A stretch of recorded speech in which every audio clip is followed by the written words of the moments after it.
আমার মতো তোমাদের বাড়িতেও কি বাচ্চা আছে? তিতার কথা শুনলে মুখটা ভার হয়ে যায়। উচ্ছেটাকে এইভাবে রান্না করো, আশা করি খেয়ে নেবে। প্রথমে কড়াইয়ের মধ্যে বেশ খানিকটা তেল দিয়ে বিউলির ডালের বড়িগুলোকে ভালো করে ভেজে নিয়েছি।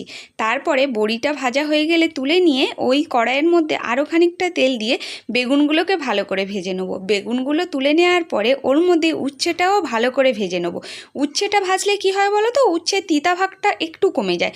তারপরে উচ্ছেটা নামিয়ে নিয়ে কড়াইয়ে বেশ খানিকটা তেল দিয়ে একটু পাঁচ ফোড়ন আর শুকনো লঙ্কা ফোড়নে দিয়ে দেবো, আর আলুগুলোকে দিয়ে দেবো। আলুগুলো একটু ভাজা ভাজা হয়ে গেলে ওর মধ্যে দিয়ে দেবো অল্প একটু হলুদ গুঁড়ো, অল্প একটু কাশ্মীরি রেড চিলি পাউডার আর লবণ। এই রান্নাটা করতে না খুব একটা বেশি মশলা লাগে না। তারপরে একটু নাড়াচাড়া করে যেইগুলো বেগুন আর উচ্ছেটা ভেজে রেখেছিলাম দিয়ে দেবো। দিয়ে সমস্ত কিছু মশলার সঙ্গে ভালো করে কষিয়ে নেবো। নিয়ে একটু জল দিয়ে দেবো, আর দিয়ে দেবো সর্ষে আর কাঁচা লঙ্কায় অল্প একটু বেটে রেখেছিলাম। সর্ষে আর কাঁচা লঙ্কাটা দিয়ে ভালো করে নাড়াচাড়া করে আরও খানিকটা জল দিয়ে ঢাকা দিয়ে দেবো সবজিগুলোকে সিদ্ধ হওয়ার জন্য। সবজিগুলো যখন সিদ্ধ হয়ে যাবে তা আমি যেই বড়িগুলোকে ভেজে নিয়েছিলাম সেটা হাতের সাহায্যে একটু ভেঙে নেবো। নিয়ে ওই বড়িগুলো তরকারির মধ্যে দিয়ে দেবো, দিয়ে একটু নাড়াচাড়া করে আরও 3-4 মিনিট রান্না করেই নামিয়ে নেব।